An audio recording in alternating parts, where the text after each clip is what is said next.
Yuhu, apa kabar semuanya? Kembali lagi bersama gua Hendra Zaidan di channel Filmotion. Seperti biasa, gua masih akan membagikan rekomendasi film-film terbaik yang tentunya menarik buat kalian tonton dan nikmatin dalam Filmotion List.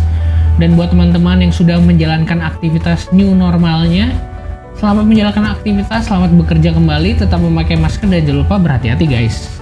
Dan di episode kali ini, gua akan memberikan 5 rekomendasi film komedi terbaik dalam 10 tahun terakhir ini. Jadi buat kalian para kaum-kaum receh yang hobinya ketawa, mudah-mudahan bisa menambah list rekomendasi pengalaman tertawa kalian dalam film-film ini. So, tanpa menunggu lama-lama lagi, kita akan langsung mulai. Tapi sebelum kita mulai, kita tonton intronya dulu guys.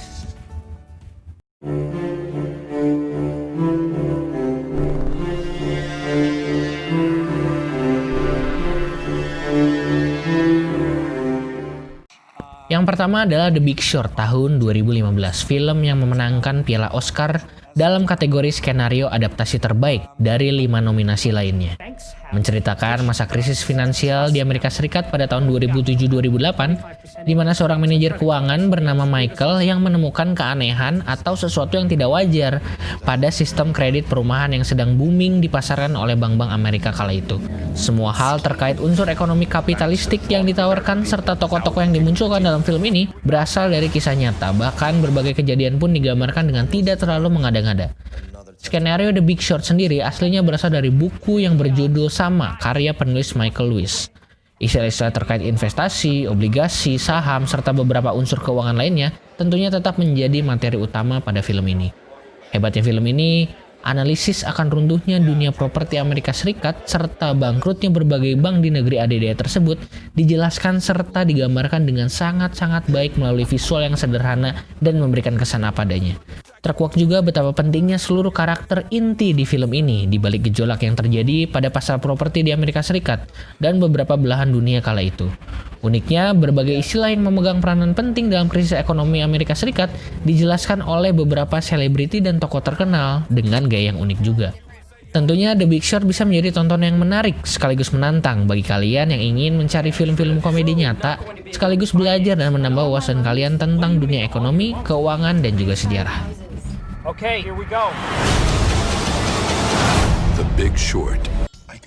Yang kedua adalah film yang bertemakan aksi seorang agen mata-mata yaitu Spy tahun 2015. Bercerita tentang seorang asisten agen rahasia CIA bernama Susan Cooper yang terpaksa turun ke lapangan untuk menangkap teroris yang telah membunuh partnernya.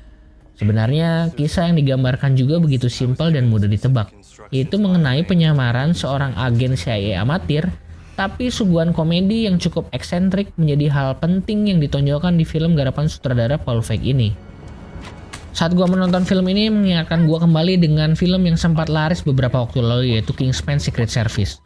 Terlebih karena peran-peran dalam film kali ini seolah memiliki kebalikan dari banyak film laga kebanyakan, di mana biasanya para pria-pria macho yang diharapkan tampil dalam aksi dan adegan-adegan berbahaya, justru malah seorang perempuan gemuk paruh baya yang lebih terlihat seperti seorang pengasuh bayi yang harus turun ke dalam misi penting rahasia CIA.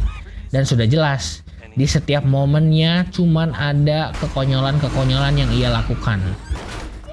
Bayangin aja Jason Statham yang biasanya tampil penuh sebagai tokoh sentral dalam film-film bergenre action lainnya, di sini justru dia hanya bermain sebagai objek lawakan dan seorang pemain pendukung. Dan film ini juga memenangkan beberapa nominasi film favorit untuk genre komedi dalam ajang Film Award internasional. Jadi buat kalian yang mencari film komedi action, ini bisa jadi salah satu list pilihan yang gue rekomendasikan. You gonna cry? I'm not gonna cry. You're crying now! I'm not. Yang ketiga adalah datang dari film superhero paling kampret yaitu sequel Deadpool. Pasti heran kenapa film superhero action gue masukin dalam list ini.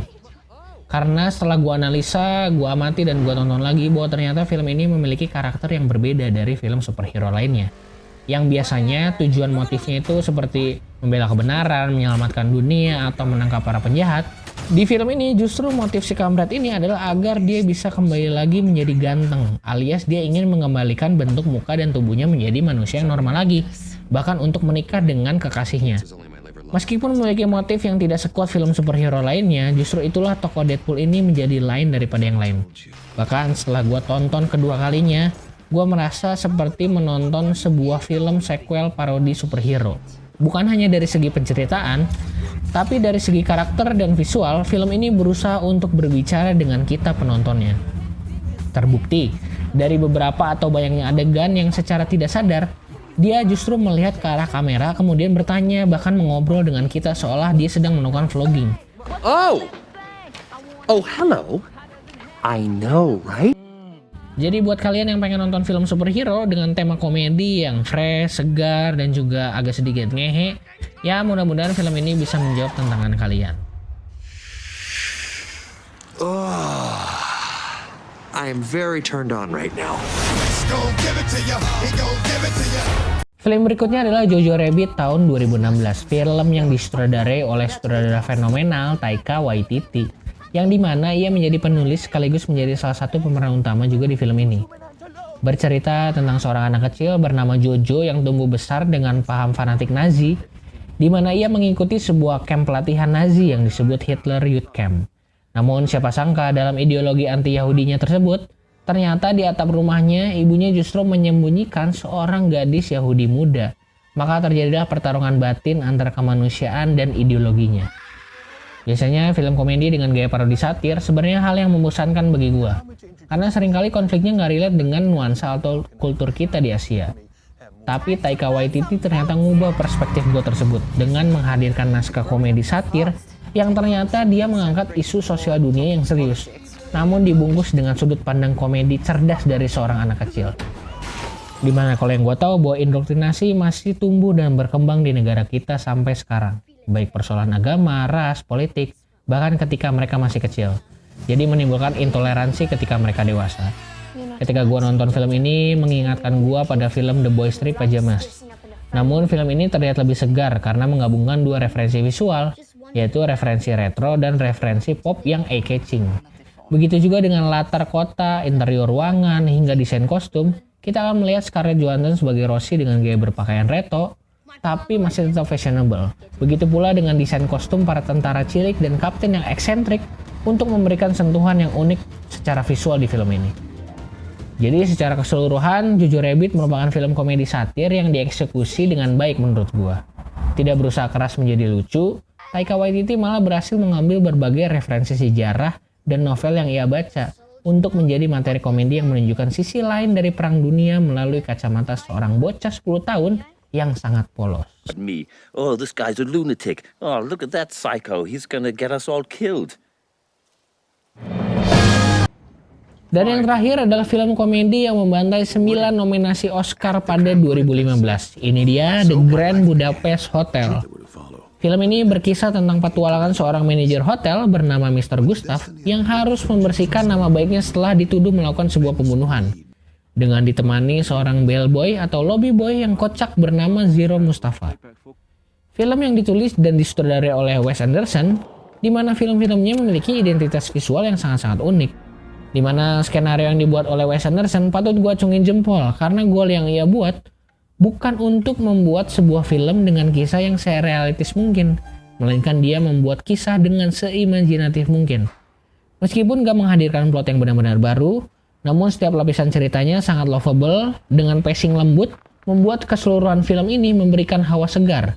Dibumbui dengan dialog-dialog humor kering, parodi satir ala masa kelam Eropa, hingga syair-syair puitis untuk menghadirkan romansa melankolis, membuat gua tersenyum sendiri ketika menikmati film ini.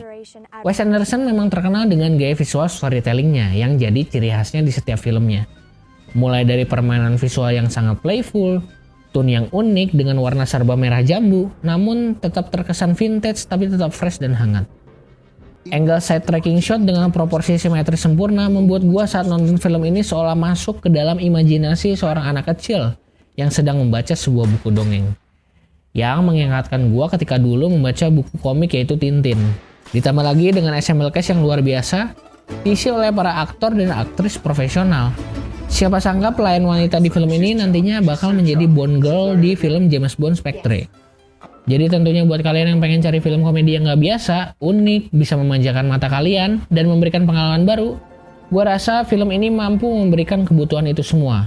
Sebuah perpaduan visual, menawan, cantik, antik, tapi tetap unik. Nah, ini semua ada di The Grand Hotel Budapest. Jadi selamat menonton, guys.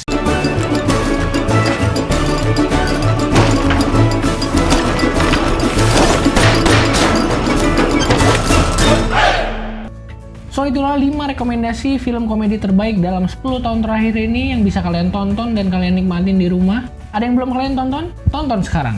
Dan sekian episode gua kali ini. Kalau kalian suka dengan video kali ini, kalian share, like, dan subscribe. Dan jangan lupa nyalain notifikasinya, guys.